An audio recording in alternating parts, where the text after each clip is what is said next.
कुंभ राशि वाले बंधुओं, स्वागत है आप सभी का मंथन भिंड यूट्यूब चैनल में। तो कुंभ राशि वालों, सावधान हो जाओ। महीना परिवर्तित होने जा रहा है और अगले 3 से 5 दिनों में आपके जीवन काल में घटित होने वाली हैं 1, 2, 3 नहीं, पूरी 5 बहुत ही भयंकर और बड़ी घटनाएं। ये 5 घटनाएं आपके जीवन को एक नया रूप देंगी, एक नया आकार देंगी और आने वाले समय में यह निर्धारित कर देंगी कि आपके जीवन में शुभ घटनाएं घटेंगी, आपको सुख मिलेगा या केवल और केवल दुख ही मिलेगा। जी हाँ बंधु, आज का यह कार्यक्रम बेहद खास है क्योंकि यह आपको आने वाली मुसीबत और परेशानियों से तो बचाएगा ही, साथ ही आज आपको आपकी ही कुछ ऐसी गलतियों के बारे में भी हम बताएंगे जिन गलतियों ने आपके साथ बहुत बड़ी नाइंसाफी की है और आपको इनके बारे में बिल्कुल कुछ पता ही नहीं है। ये गलतियां 1, 2 नहीं, पूरी 4 हैं। ये 4 बड़ी गलतियां आपको जानना बेहद आवश्यक है। इनके बारे में आज हम चर्चा करेंगे। इसी के साथ साथ इन 4 में से एक गलती तो इतनी भयंकर है, इतनी बड़ी है कि जिसको आप जब तक करते रहेंगे तब तक आप भयंकर दुख, तकलीफ और परेशानियों को खुद ही अपने जीवन में आकर्षित करते रहेंगे, आमंत्रित करते रहेंगे। जी हाँ बंधुओं, आ बैल मुझे मार वाली स्थिति में आप हमेशा बने रहेंगे इस एक महागलती की वजह से। आपको इस एक महागलती को जानना है। साथ ही साथ मई के महीने का एक छोटा मोटा आकलन भी आपको इस कार्यक्रम में हम देने जा रहे हैं कि कैसा रहेगा यह मई का महीना आपके लिए, क्योंकि इस मई के महीने में 1, 2, 3 नहीं, पूरे 6 ग्रह राशि परिवर्तित कर रहे हैं और इनका आपके ऊपर गहरा प्रभाव पड़ने वाला है। लेकिन हम मूल तौर पर 3 बड़े राशि परिवर्तनों के बारे में ही चर्चा करेंगे जो कि आपको सीधे तौर पर प्रभावित करने जा रहे हैं। गुरु है, सूर्य है और राहु है। जी हाँ, 18 महीनों के बाद राहु का राशि परिवर्तन होने जा रहा है और यह आपके लिए बेहद महत्वपूर्ण होने वाला है। अच्छा है, बुरा है, सब कुछ आपको विस्तार से बताएंगे।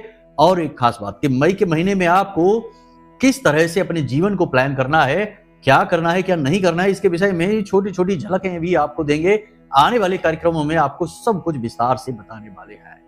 बंधु, आज का यह जो कार्यक्रम है यह सचमुच में किसी खजाने से कम नहीं है, क्योंकि यहाँ अच्छे बुरे, भूल चूक और आने वाले भविष्य की उम्मीद, सारी सामग्री को हमने एक जगह पर ऐसा एकत्रित किया है जैसे गागर में सागर भर दिया जाता है। जी हाँ बंधुओं, तो आपको आज इस कार्यक्रम को अंत तक देखना ही होगा, क्योंकि यहाँ हम जो चर्चाएं करने जा रहे हैं वे इतनी गहरी और इतनी गूढ़ होंगी कि उनको समझने के लिए आपको पूरा ध्यान, पूरा चित्त अपना कार्यक्रम पर रखना होगा। साथ ही साथ आपकी कुंडली के अनुसार हम आपको कुछ ऐसा बताने जा रहे हैं जिसे जानकर आपके होश उड़ जाएंगे। जी हाँ, ये कोई छोटी मोटी बात नहीं है, बहुत बड़ी बात है। कुंडली के अनुसार आप एक गलती, एक ऐसी भूल लगातार कर रहे हैं जो करनी नहीं चाहिए। आपकी कुंडली हम खुलवाएंगे आपके ही हाथों में और आपको बताएंगे वह एक भूल, वह एक गलती के विषय में। जी हाँ, तो कहने का मतलब यह है कि यह जो कार्यक्रम है यह ठोस ज्ञान और शुद्ध वैदिक पद्धति पर आधारित ज्ञान को लेकर आया है। आपको इसे अंत तक देखना है, यही आपका धर्म है, क्योंकि इस संसार में, इस ब्रह्मांड में ईश्वर के बाद यदि कुछ भी सबसे अधिक महत्वपूर्ण है तो वह ज्ञान ही है। और यदि ज्ञान आपके पास आ गया तो समझो कि ईश्वर आपके नजदीक आ गए हैं। जी हाँ, तो कहने का मतलब यह है कि ज्ञान का सम्मान आपको करना ही होगा और आज यह मुख्य ज्ञान, महत्वपूर्ण ज्ञान खुद चलकर आपके पास आया है, तो इसे स्वीकार करना आपका धर्म बनता है। उम्मीद करते हैं बंधु आप हमारी भावनाओं को समझ रहे हैं, क्योंकि हम लगातार आपके लिए प्रयास कर रहे हैं, मेहनत करते हैं और आपको सटीक से सटीक ज्ञान देते हैं। और यकीन मानिए कि हजारों लोग ऐसे हैं जो हमारे इन कार्यक्रमों को देखकर अपने जीवन में खुशियां और आनंद भोग रहे हैं। जी हाँ, माता रानी की कृपा तो उन तक पहुंची ही है, क्योंकि उन्होंने शनिवार के होने वाले सर्व मनोकामना पूर्ति हवन में हिस्सा लिया, अपना अनुष्ठान कराया, माता रानी को भेंट स्वीकार की, जैसे कि चुनरी है, श्रृंगार है, हरी चूड़ियां हैं, नारियल है, माता रानी को अर्पित की हमारे माध्यम से, क्योंकि हम आप लोगों के लिए ही तो वो अनुष्ठान करते हैं। तो उस अनुष्ठान में भाग लिया, साथ ही हमने जो उपाय बताए, क्रियाएं बताई, उन्हें बड़ी गंभीरता से सुना, समझा और अपने जीवन में उतारा और उसका उन्हें सीधा लाभ मिला। इतनी पॉजिटिव एनर्जी आई माता रानी की कृपा और आशीर्वाद के साथ कि सारे दुख समाप्त हो गए। बहुत सारे लोग हैं ऐसे, बहुत सारे ऐसे भी हैं जिनके जीवन में कुछ भी नहीं हुआ, क्योंकि कहीं ना कहीं खामियां हैं, कहीं ना कहीं गलतियां हैं। तो समझने का प्रयास करेंगे कि कहां भूल होती है, कहां उपाय कार्य नहीं करते हैं और कहां मन एकाग्र नहीं होता है, मन में विचारों की धूल सी जमी रहती है, कुछ भी स्पष्ट नहीं हो पाता है। मतलब कि आज हम आपके जीवन के बहुत गहरे विषयों को छेड़ने जा रहे हैं, तो इसके लिए आपको हमें हर एक चीज समझाने का मौका देना है। चीजों को समझना है, जीवन में उतारना है। बस यही आपसे निवेदन है, पूरा कार्यक्रम देखना है, तभी बात बनेगी, वरना सारी बात बनने से पहले ही बिगड़ जाएगी। कहावत कही जाती है, देसी भाषा है कि पूरा गुड़ गोबर हो जाएगा।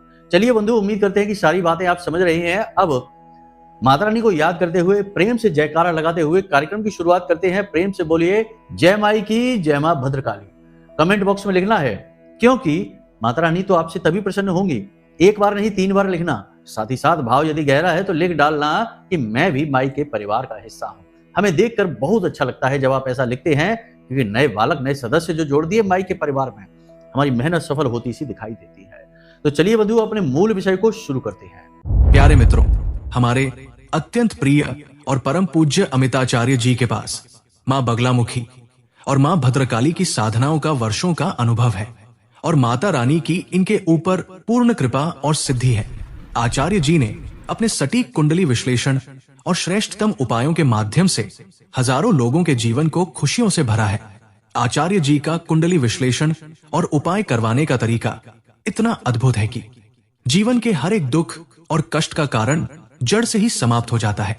फिर समस्या चाहे जैसी भी हो, कर्जा बहुत बढ़ गया हो, व्यापार चल नहीं रहा हो, बीमारियों में आप बर्बाद हो चुके हो, रिश्तों में प्रेम समाप्त हो चुका हो, या फिर नौकरी ही ना मिल रही हो, विवाह में देरी होती हो, कैसी भी समस्या हो, इन समस्याओं का कारण क्या है, कौन सी महादशा परेशान कर रही है, कौन सा दोष लगा हुआ है, सब कुछ आचार्य जी इतना सटीक बताते हैं कि वर्षों वर्ष के दुख कुछ ही दिनों में समाप्त हो जाते हैं। अगर आपके जीवन में भी कोई ऐसी संकट की घड़ी है तो यही सही समय है जब आप पूज्य आचार्य जी के हाथों से अपनी कुंडली का विश्लेषण करवाएं और वर्षों से चल रहे दुखों और संकटों के इस चक्र से बाहर निकल जाए। प्यारे मित्रों, अभी वीडियो में दिए गए नंबरों पर फोन करिए और अपनी कुंडली का श्रेष्ठतम आकलन करवा डालिए। जिंदगी बदलने का ये सबसे बड़ा मौका हाथ से मत जाने दीजिएगा।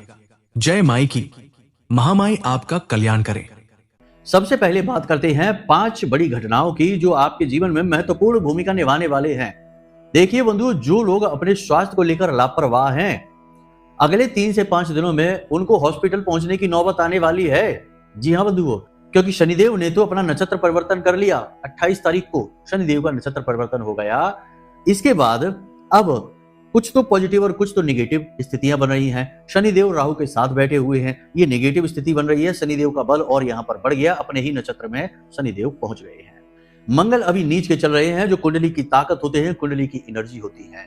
तो कहने का मतलब यह है कि आने वाले समय में 3 से 5 दिनों में सेहत का ख्याल जो नहीं रखेगा, खान पान का ख्याल नहीं रखेगा, उल्टा सीधा भोजन खाएगा और बिना मतलब में अपने समय, अपनी ऊर्जा को बर्बाद करेगा, सेहत के ऊपर अत्याचार करेगा, वही व्यक्ति हॉस्पिटल तक पहुंचने वाला है, जोर से बीमार होने वाला है।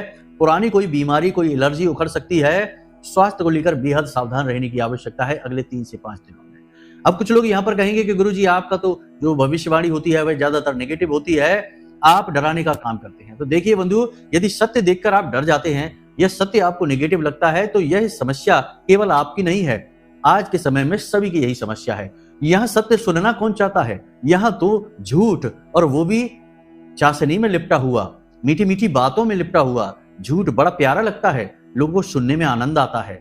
लेकिन जब सत्य नहीं होता, झूठ ही है, तो हर बात झूठी निकल जाती है, तो बाद में ढोल में पोल पता चलती है।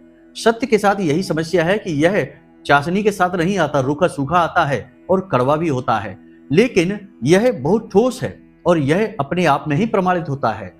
लेकिन समस्या यही है कि इसका स्वाद कड़वा है, तो आज के समय में लोगों को ये समझ नहीं आता, अच्छा नहीं लगता। इसलिए हमारे जैसे लोगों की बातें बहुत से लोगों को तो समझ ही नहीं आती हैं। जिनको समझ में आते हैं उनका जीवन बदलता है। याद रखना कि हमने महामाई की सेवा में अपना जीवन गुजारा है, बहुत लंबे समय से माई की सेवा की है, और जो भी कुछ हम कहते हैं वह ग्रहों पर आधारित तो है ही, आपकी कुंडली पर आधारित तो है ही, राशि पर आधारित है ही, लेकिन हमारी अनुभूतियां भी होती हैं। महामाई के द्वारा दी गई अनुभूतियां, जब हम ध्यान में बैठते हैं, जब हम अनुष्ठान में बैठते हैं, तो माई के रंग में रंग जाते हैं, और फिर माई जो विचार, जो अनुभूतियां, जो अपने संस्कार हमारे दिमाग में डालती हैं, उनके आधार पर भी हम बोलते हैं। तो बहुत सारी बातें तो इसमें ऐसी हैं जो माई आप तक पहुंचाना चाहती हैं। तो बस अब आपको खुद ही निर्णय लेना है कि आपको रूखा सूखा सत्य चाहिए या फिर मीठी चाशनी में लिपटा हुआ झूठ चाहिए। ये आपका निर्णय होगा। सत्य की बातें कड़वी ही होती हैं, बुरी भी लगती हैं, लेकिन सत्य तो सत्य है। आपका निर्णय ही आपको सन्मार्ग पर लेकर जाएगा या फिर अंधकार में ढकेलेगा। आप इसे समझिए। तो यहां तक आपने समझ लिया कि अपनी सेहत का ख्याल रखना। बहुत सारे लोग ऐसे होंगे जिनके जीवन में स्वास्थ्य को लेकर परेशानी आने वाली है। हम नहीं कहते कि आपकी राशि के सभी जातक बीमार होने वाले हैं, नहीं, ऐसा नहीं होगा। कुछ होंगे और कुछ नहीं होंगे, लेकिन जो संकेत हैं वे तो बताने पड़ेंगे। अब सड़क पर आगे अगर तीखा मोड़ है और वहां दुर्घटनाएं बहुत होती हैं और बोर्ड लगा है कि आगे दुर्घटना हो सकती है, तो इसका मतलब यह नहीं कि जितने भी वहां से गुजर रहे हैं सभी के साथ दुर्घटनाएं होंगी। नहीं, जो देख लेंगे बोर्ड को, सावधानी से चलेंगे, उनके साथ नहीं होगी। जो लापरवाही दिखाएंगे उनके साथ होगी। तो कहने का मतलब यह है कि जो संकेत होते हैं वे केवल आपके लिए बोर्ड का काम करते हैं, साइन बोर्ड होते हैं। खतरा बताया जाता है, फिर उस खतरे के अनुसार आप संभल कर चलते हैं तो बच जाते हैं, नहीं चलते हैं तो फिर दिक्कत हो ही जाती है। कहने का मतलब यह है कि बातों को गंभीरता से समझना है, पूरे तथ्यों के साथ समझना है। यूं ही कुतर्क करने से काम नहीं चलता है। कुतर्कबाजी में मजा तो बहुत आता है, बहस बहुत तीखी हो जाती है, माहौल अच्छा हो जाता है, लेकिन कुतर्कबाजी से ज्ञान का समापन हो जाता है, क्योंकि तर्क से ज्ञान उत्पन्न होता है, फलता फूलता है, और कुतर्क से ज्ञान की हत्या हो जाती है। वहां पर अज्ञानता का वास हो जाता है और ज्ञान तुरंत समाप्त हो जाता है, ज्ञान का दीपक बुझ जाता है। तो कुतर्कबाजी नहीं करनी है, ध्यान से चीजों को समझना है। अगले 3 से 5 दिनों में आपको किसी को भी पैसा उधार नहीं देना है। पैसे की बात हम हर बार करेंगे, बार बार करेंगे, क्योंकि आज के समय में इस संसार को चलाने में पैसे का बहुत बड़ा योगदान है। हमारे हिंदू धर्म में भी जीवन के 4 बड़े आधार बताए गए हैं, जिसमें अर्थ, धर्म, काम और मोक्ष है। जीवन का यही उद्देश्य होता है, जिसमें सबसे पहले अर्थ आता है। अर्थ यानी कि धन। धन से ही जीवन चलता है, धन से ही सारा संसार चल रहा है। तो धन की बात तो करनी ही पड़ेगी। तो आपको अपना पैसा बचाकर रखना है, फिजूल खर्ची नहीं करनी है, किसी को पैसा नहीं देना है। कोई आपसे उधार मांगने आ सकता है, मदद मांगने आ सकता है। आने वाले समय में आपके पास अचानक से खर्चा आने वाला है, तो तब के लिए आपको पैसा बचाकर रखना है। ना कहना है लोगों की मदद करने के लिए आपको आगे बढ़कर नहीं आना है। आपने पहले भी कई बार ऐसा किया है कि खुद परेशानी में पड़ गए हैं, दूसरे की मदद कर दी है, और दूसरों को खुश करने के चक्कर में आपने अपने आप को यानी अपनी जिंदगी को बहुत बार खराब किया है, बहुत बार परेशानी उठाई है। दूसरे व्यक्ति आपकी मदद को कभी भी सीरियस नहीं लेते रहे हैं, हमेशा उन्होंने आपको हल्के में लिया है। याद रखना कि ये व्यवहार बहुत अच्छा लगता है, लेकिन इसके चक्कर में परेशान हो जाना मूर्खता है। तो ये नहीं करना है, खुद की परेशानियां नहीं बढ़ानी है, सावधान रहना है, बचकर रहना है। धन को लूटने वाले लोग आपके आसपास बहुत घूम रहे हैं, अक्सर आपको लूटा है, फिर से वही समय बन रहा है, सावधान रहना है। ठीक है। तीसरा, आपके साथ किसी प्रकार का धोखा, ठगी, फ्रॉड या फिर किसी प्रकार का घात हो सकता है। अकेले में, एकांत में, दोस्तों के साथ या किसी रिश्तेदार के साथ या किसी खास के साथ जिसे आप अपना जानते हैं, उसके साथ आपको नहीं जाना है। पार्टीबाजी दूर दराज के इलाकों में जाकर नहीं करनी है। रात्रि के समय अंधेरे में कहीं किसी के साथ अकेले में मिलना नहीं है। देखो, सारी बातें जो है वो जीवन से जुड़ी हैं। ऊपर ऊपर की बातें तो नहीं बताएंगे, मूल बातें बताएंगे, सार बताएंगे, क्योंकि ऐसा आजकल बहुत हो रहा है। बहुत सारे लोग अपने बनकर अपनों के साथ घात कर रहे हैं। ऐसे ऐसे केस, ऐसे ऐसे कांड हो रहे हैं कि जिनका हम कह भी नहीं सकते हैं।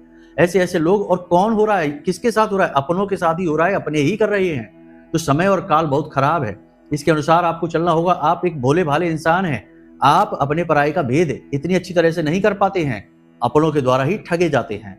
तो घात होने से पहले सावधान होना बहुत जरूरी है। हमने आपको कर दिया सावधान, अब आपकी मर्जी है, होना है तो ठीक है, नहीं तो कोई बात नहीं है।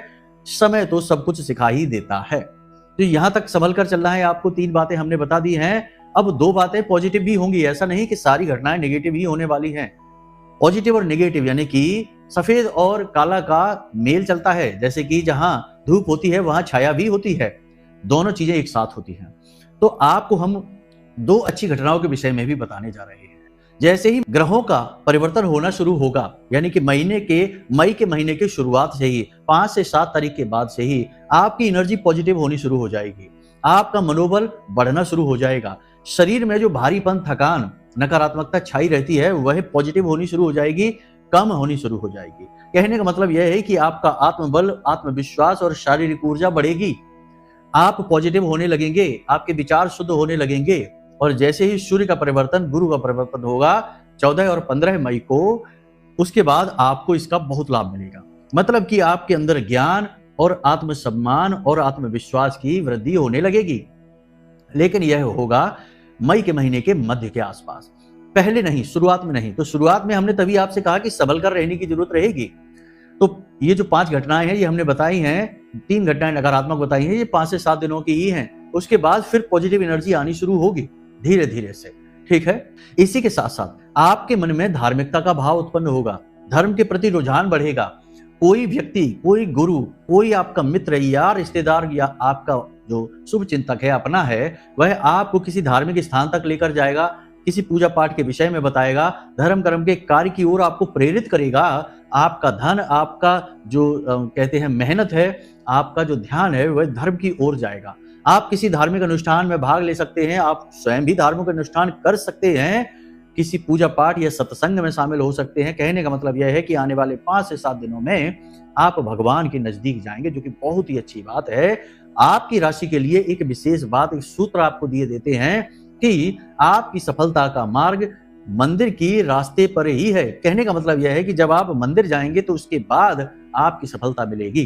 पहले मंदिर यानी पहले भगवान से भेंट होगी, बाद में सफलता से भेंट होगी। इसे आपको याद रखना होगा। आप जितने सात्विक बनकर रहेंगे, यानी कि जुआ, शराब, सट्टेबाजी, मांसाहार, व्यभिचार, अनाचार से दूर रहेंगे, उतनी ही जल्दी कामयाब होंगे। ये बातें आप ध्यान से समझते चलिए, ये आपके लिए बहुत बड़े सूत्र हैं। तो यहां तक हमने सारी बातें आपको बता दी। अब बात करते हैं 3 गलतियों की, जो हमने कार्यक्रम में शुरू में भी कहा था कि 3 बड़ी गलतियां करते हैं लोग, आपकी राशि के जातक। तो 3 बड़ी गलतियों में सबसे पहली गलती कि किसी पर भी विश्वास कर लेना, किसी को भी अपना बना लेना, 4 दिनों की मित्रता में ही अपनेपन का एहसास करने लगना, दिल के राज खोलकर रखने लगना। आने वाले समय में आपने कुछ विशेष प्लानिंग की है, कुछ विशेष आपकी योजनाएं हैं, कुछ करना चाहते हैं आप, और समस्या आपकी यह है कि अभी जब वह आपने काम प्लान ही किया है, शुरुआत करने के बारे में सोच ही रहे हैं, तभी आप किसी को बताने लग गए, अपने प्लानिंग के बारे में बताने लगे, अपनी योजनाओं के बारे में बताने लगे। कभी कभी तो आप अपने पैसे, अपने फंड के बारे में भी बताने लग जाते हैं जोश में आकर। ऐसा आपको नहीं करना है, ये बहुत बड़ी गलती है। अपने राज, अपने रहस्य, अपनी योजनाएं, अपनी तिजोरी, अपने फंड छुपा कर रखने की चीजें होती हैं। जर जोरू जमीन, हमारे पुरखे कहते थे कि ये चीजें छुपा कर रखने की होती हैं, दिखाई नहीं जाती हैं। तो आपको भी यही मानना है, ये गलती आप नहीं कर सकते, किसी हालत में नहीं करना है आपको, ठीक है। ये बहुत बड़ी भूल है। दूसरी भूल कि काम के मेहनत में, काम में लगे रहने के चक्कर में स्वास्थ्य पर ध्यान न देना, ये एक बहुत बड़ी भूल है। फिर बीमारियां लगातार पीछा करती हैं, आपको एक के बाद एक परेशान करने लगती हैं। तो ये चीजें आपको नहीं करनी है। अपने स्वास्थ्य का विशेष ध्यान रखना है, मेहनत खूब करनी है, कोई समस्या नहीं है। काम तो आप खूब करते ही हैं, मेहनती इंसान तो आप हैं ही, लेकिन इनके चक्कर में आप अपना खान पान, अपना स्वास्थ्य, अपनी सेहत को ना भूलें। ये विशेष बात है, इसको आपको ध्यान रखना है। अब एक सबसे बड़ी भूल जिसके बारे में हमने शुरू में कहा था कि ये भूल अक्सर आपकी राशि के लोग या अन्य लोग भी कर जाते हैं। भूल क्या है? क्रूर ग्रह जैसे कि राहु और शनि, इन दोनों की ही बात हम करेंगे, क्योंकि अभी इन दोनों की ही युति बनी हुई है आपकी कुंडली में, तो इन दोनों की बात करेंगे। राहु और शनि के उपाय बिना सोचे समझे कर लेना। जैसे कि अब हम तो जैसे बताते हैं उपाय, तो गुरुमुखी उपाय हो गए, गुरु के मुख से निकले हुए उपाय हैं, तो ये तो फलित होंगे ही। लेकिन आपने यहां कहीं से कुछ सुन लिया या बिना कुंडली दिखाए अपने उपाय कर लिए राहु के और शनि के, खास तौर से राहु के उपाय। देखिए, राहु जो है ना, वो बहुत सारी एनर्जी बहुत छोटी सी जगह में लेकर चलता है। कह सकते हैं कि एक बॉम्ब जैसा होता है, कह सकते हैं कि एक ऊर्जा का केंद्र जैसा होता है। ऊर्जा का केंद्र जिसमें कि बहुत सारी एनर्जी है, बहुत सारी ऊर्जा है। अब यह निगेटिव है, पॉजिटिव है, यह निर्भर करता है। राहु की ही बात कर रहे हैं यहां पर हम, ध्यान से समझिए। राहु की एक खूबी होती है, वह यह होती है कि इसके पास ऊर्जा तो बहुत है, लेकिन इसे यह नहीं पता कि ऊर्जा कहां खर्च करनी है, कैसे करनी है। तो यह मदद लेता है हमेशा, जो ग्रह इसके साथ बैठा है उससे मदद लेता है, जिस ग्रह जिस भाव में यह बैठा है उस भाव से मदद लेता है, और फिर उसी हिसाब से अपनी ऊर्जा को खर्च करने लगता है, यानी जातक को परिणाम देने लगता है। तो राहु यदि किसी शुभ ग्रह के साथ बैठ जाता है तो उसके स्वभाव के अनुसार वह उसके प्रभाव को बढ़ा देता है, और यदि किसी क्रूर ग्रह के साथ बैठ जाता है तो क्रूरता को बढ़ा देता है। शनि के साथ राहु बैठेगा तो पिशाच योग बना देगा, मंगल के साथ राहु बैठेगा तो अंगारक योग बना देगा। तो ये इन तरीके से कार्य करते हैं, यानी कि राहु का जो स्वभाव है वही इसी प्रकार का है। कहने का मतलब यह है कि राहु का जब आप उपाय करें तो उससे पहले अपनी कुंडली को जरूर दिखवा लें। आपकी कुंडली में राहु की क्या स्थिति बन रही है, उसी के अनुसार आपको उपाय करने हैं। ध्यान से समझिए, आपकी कुंडली में 3 भाव ऐसे हैं जिन्हें बुरा भाव, नकारात्मक भाव कहा जाता है। 6वां और 8वां और 12वां 3 भाव ऐसे हैं जिनमें पीड़ा प्राप्त होती है। एक ऋतु भाव, एक आयु का भाव यानी कि बीमारियों का, आयु का, और एक भाव होता है जो व्यय का भाव होता है। इन 3 भाव में राहु यदि बैठ जाते हैं तो अच्छे फल देते हैं।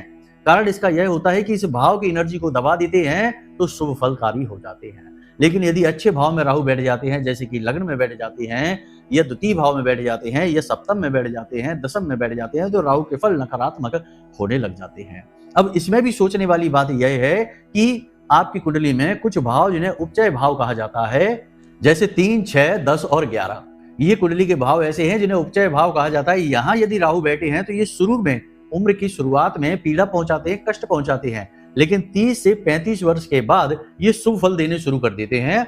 ये भाव जो होते हैं इनका स्वभाव ही ऐसा होता है कि ये उम्र बढ़ने के साथ साथ शुभ फल देना शुरू कर देते हैं। तो राहु का भी स्वभाव इन भाव में बैठने से बदलना शुरू हो जाता है।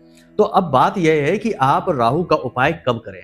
तो यदि उपचय भाव में राहु बैठे हैं, जैसे कि 3, 6, 10 और 11, इन भाव में यदि राहु बैठे हैं, आपने अपनी कुंडली ओपन करके देखी, उस कुंडली में आपने देखा कि 3, 6, 10 और 11 इन भाव में यदि राहु बैठे हैं, तो इनमें आपकी उम्र यदि 30 और 35 साल के कम है, यानी कि 30-35 साल से कम है, तो आपको राहु के उपाय करने हैं।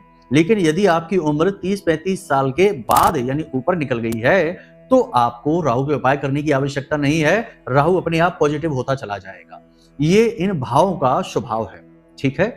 इसी प्रकार यदि आपने देखा कि राहु आपका अष्टम में बैठा हुआ है, द्वादश में बैठा हुआ है, या छठे भाव में बैठा हुआ है, तब भी आपको राहु के उपाय करने की आवश्यकता नहीं है, क्योंकि ये भाव नेगेटिव भाव है, नकारात्मक भाव है, और राहु का भी स्वभाव कुछ हद तक नकारात्मक ही होता है। यदि आप यहाँ पर राहु को और बल दे देंगे उपाय करने के बाद में, तो आपकी जिंदगी में नकारात्मकता बढ़ जाएगी, परेशानियां बढ़ जाएंगी, कर्जा बढ़ जाएगा, टेंशन बढ़ जाएगा, आपका पैसा बर्बाद होता चला जाएगा, खर्च होता चला जाएगा।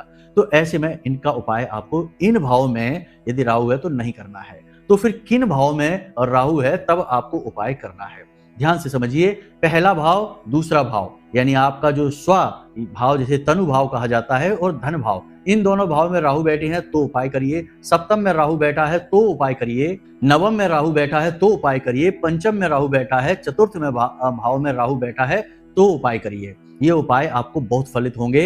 राहु यहाँ पर आपको शुभ फल देने शुरू कर देंगे, क्योंकि यहाँ पर राहु के प्रभाव जो है वो नेगेटिव ही रहते हैं। उम्मीद करते हैं कि आप यहाँ तक कंफ्यूज नहीं हुए हैं। अब सारी बातों को जल्दी से समराइज कर देते हैं। तो देखो, सबसे पहले राहु के उपाय किस उम्र पर करने हैं और कैसे करने हैं, ये डिसाइड होगा 3, 6, 10 और 11 इन 4 भाव में यदि राहु बैठे हैं, तो समझिए कि आपको 35 वर्ष के बाद, आपकी उम्र जब 35 के बाद होगी, तो राहु के उपाय नहीं करने। उससे पहले यदि आपकी उम्र है तो आपको राहु के उपाय जरूर करने हैं, वरना आपको राहु नकारात्मक फल देते रहेंगे। 35 के बाद शुभ फल देना शुरू कर देंगे, ठीक है। उसके बाद राहु यदि छठे भाव में, अष्टम भाव में और 12वें भाव में बैठा है, तो आपको राहु के उपाय नहीं करने हैं, वरना राहु और नेगेटिव हो जाएगा और ज्यादा खराब फल देना शुरू कर देगा। क्योंकि यहाँ पर बैठकर तो राहु वैसे भी खराब फल दे रहा है, आपने उपाय करके राहु की एनर्जी को बढ़ा दिया, ठीक है। तो राहु के उपाय नहीं करने हैं। इसी के साथ साथ अब राहु का उपाय आपको कब करना है ये ध्यान से समझिए। तो पहले भाव में, दूसरे भाव में, पंचम भाव में, चतुर्थ भाव में, सप्तम में और नवम भाव में राहु यदि बैठा है, तो आपको राहु के उपाय करने हैं। क्योंकि यहाँ पर राहु की नेगेटिविटी, ये अच्छे भाव है, इन भाव में राहु की नेगेटिविटी है, जिसकी वजह से परेशानियां आ रही हैं। और सबसे अच्छी बात आपको हम बता दें कि आप अपनी कुंडली दिखाइए, आपकी कुंडली में राहु की क्या पोजीशन है, किन ग्रहों के साथ युति बन रही है, किन ग्रहों की दृष्टि राहु पर, और राहु की दृष्टि किन ग्रहों पर और किन भाव में पड़ रही है। सारा आकलन करने के बाद आपको सही तरीके से पता चलेगा कि राहु का उपाय करना भी है कि नहीं करना है, और कौन सा उपाय करना है। अब सबसे बड़ी बात आपको बता दें, 2 सूत्र और दे देते हैं कि बहुत से लोग राहु के बीज मंत्र का उच्चारण करने लगते हैं, जैसे ओम राम राहवे नमः, बीज मंत्र का उच्चारण करने लगते हैं। कोई बता देता है कि इस बीज मंत्र का उच्चारण करिए, राहु के शुभ फल मिलने शुरू हो जाएंगे। कभी नहीं करना है। राहु एक राक्षस है, छाया ग्रह है, क्षुद्र ग्रह है, और हम राक्षस का मंत्र उच्चारण नहीं करते हैं, राक्षस का नाम नहीं लेते हैं, वरना राक्षस आ जाता है। पुराने जमाने में बूढ़े लोग कहते थे, उम्र दराज लोग कहा करते थे कि भूत का नाम ला लो वरना भूत आ जाएगा। वैसे ही राहु का मंत्र उच्चारण ना करो, राहु का बार बार नाम ना लो, वरना राहु एक्टिव हो जाएगा। और राहु आपकी कुंडली में ना जाने कौन से भाव में बैठा है, खराब फल दे रहा है कि नहीं दे रहा है, अगर नहीं दे रहा है तो देना शुरू कर देगा, दे रहा है तो और ज्यादा खराब फल देना शुरू कर देगा। तो अब आपको यूं ही बिना सोचे समझे राहु का बीज मंत्र उच्चारण नहीं करना है, बिना सोचे समझे राहु का उपाय नहीं करना है। कुंडली को पहले दिखाना है, फिर राहु का उपाय करना है। दूसरा, यही शनि के साथ भी चलता है कि शनिदेव के मंदिर आपको यूं ही बिना मतलब में नहीं जाना है। शनिदेव का मंत्रोच्चारण जैसे कि ओम शं शनिश्चराय नमः ऐसे ही नहीं करना है। बिना मतलब में शनिदेव के मंदिरों में दीपक नहीं जलाना, पीपल के नीचे दीपक नहीं जलाना, बिना मतलब में शनिदेव के उपाय नहीं करना है। और जिन मंदिरों में शनिदेव की मूर्तियां लगी हैं उन मंदिरों में भी नहीं जाना है, क्योंकि शनिदेव के जितना आप नजदीक जाएंगे उतना ही शनिदेव आपके कर्मों का बही खाता खोलेंगे और आपके कर्म जो भी होंगे, जिनकी जो छुपे होंगे, वो कर्म भी बाहर आने लगेंगे और आपकी गलतियों का हिसाब किताब शनिदेव करना शुरू कर देंगे। सीधी बात तो ये कहती है। दूसरा ये है कि ये जो क्रूर ग्रह हैं इन्हें बिना मतलब में ही नहीं छेड़ा जाता, बिना इनकी समझ हुए, बिना कुंडली का ज्ञान हुए इनके उपाय नहीं किए जाते, वरना अनिष्टकारी फल प्राप्त हो सकते हैं। तो सबसे अच्छी बात तो यह है कि कुंडली दिखा लो और ग्रहों की पोजीशन जान लो, फिर उसके बाद उपाय करना शुरू करो।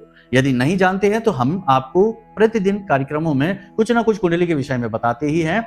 अपनी कुंडली निकालो, किसी मोबाइल में, ऐप में या आपकी रखी हो, प्रिंट हो गई, और उस कुंडली में भाव को देखो, ग्रहों की स्थितियों को देखो और कुछ ना कुछ अनुमान तो आपको लग ही जाएगा कि करना है उपाय या नहीं करना है। शनिदेव के मूर्ति स्वरूप वाले मंदिर में कभी नहीं जाना, शिला स्वरूप वाले मंदिर में जाना। यदि शनिदेव का उपाय बताया जा रहा है तभी करना, नहीं बताया जा रहा है तो नहीं करना। बिना मतलब में यूं ही घूमने के लिए शनिदेव का मंदिर नहीं होता है। याद रखना कि शनिदेव कहते जरूर है, लेकिन शनिदेव कोई देवता नहीं है। यदि देवता होते तो हमारे आपके सबके पूजा घरों में शनिदेव की भी फोटो रखी होती और उनकी भी हम रोज पूजा कर रहे होते। ये चीजें समझने की हैं कि हमारे क्यों पूर्वजों ने शनिदेव को पूजा घर में स्थान नहीं दिया। कुछ तो बात होगी, तो बस यही है कारण, इन्हें आप समझ लीजिए। बातें हमने बहुत सारी आपको बताई हैं, कुछ बातें बहुत खास, बहुत गहरी, और कुछ बातें ऐसी जो आपके आने वाले समय से जुड़ी हुई हैं। इन बातों को समझिए, कंफ्यूज होने की जरूरत नहीं है।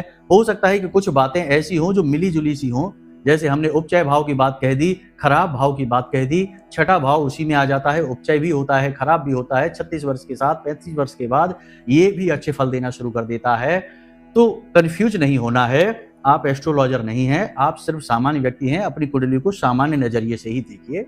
ना समझ में आए तो कोई बात नहीं है, किसी एस्ट्रोलॉजर को या हमको अपनी कुंडली दिखा लो, बात बन जाएगी। उम्मीद करते हैं सारी बातें आपको समझ में आ गई हैं। अब आपको बता देते हैं एक महामंत्र, एक मूल मंत्र, जिसे आपको हर समय जब भी आप घर से बाहर निकलें, कोई भी महत्वपूर्ण कार्य करने निकलें, तो इस मंत्र का जाप कर लेना। आपका काम हो जाएगा, आपको कामयाबी अवश्य मिलेगी। कुछ नहीं तो आपको पॉजिटिविटी यानी कि आपका कॉन्फिडेंस तो बढ़ ही जाएगा, आत्मविश्वास बढ़ेगा और आपको काम करने में मजा आने लगेगा। तो 5 से 7 बार इस मंत्र का उच्चारण करना है। याद रखना कि स्वच्छता का ख्याल रखना अनिवार्य रहेगा इस मंत्र को उच्चारण करने के लिए। जूते चप्पल पहनकर उच्चारण नहीं करना है। यदि ऐसी अवस्था में है तो मन में उच्चारण करना है। मंत्र क्या है जरा ध्यान से समझिए। सदा भवानी दाहिने गौरी पुत्र गणेश, पंचदेव रक्षा करें ब्रह्मा विष्णु महेश। सदा भवानी दाहिने गौरी पुत्र गणेश, पंचदेव रक्षा करें ब्रह्मा विष्णु महेश। 5 महादेव होते हैं जिनकी जो सबसे ऊपर माने जाते हैं पुराणों में और शास्त्रों में, जिनका सर्वोच्च स्थान होता है। इन पंचदेवों को निवेदन किया जाता है कि जीवन की रक्षा करिए, जीवन में ऊर्जा भरिए इस मंत्र के माध्यम से। तो इस मंत्र को बोलिए और चले जाइए काम करने के लिए, निश्चित सफलता मिलेगी, हम आपको विश्वास के साथ कहते हैं। तो चलिए बंधु, आज के इस कार्यक्रम को यहीं विराम देते हैं। हमेशा हंसते रहिए, मुस्कुराते रहिए, सकारात्मक रहिए और महामारी पर अपनी आस्था और विश्वास बनाकर रखिए, क्योंकि आपका उद्धार तो वहीं से होना है। तो प्रेम से बोलिए जय माई की। हमारे प्रिय और परम पूज्य आचार्य जी ने अपनी साधनाओं के अनुभवों पर आधारित शक्तिशाली उपाय और क्रियाओं के माध्यम से हजारों लोगों के जीवन को पूरी तरह से बदला है। आचार्य जी के द्वारा बताया गया हर एक उपाय इतना सटीक और कारगर होता है कि जो भी इसे पूरे भाव के साथ कर लेता है उसे साक्षात महामाई की कृपा और आशीर्वाद प्राप्त हो जाती है। इसलिए निसंकोच इन उपायों को पूरे भाव के साथ करिए, आपका कल्याण होगा। जय माई की।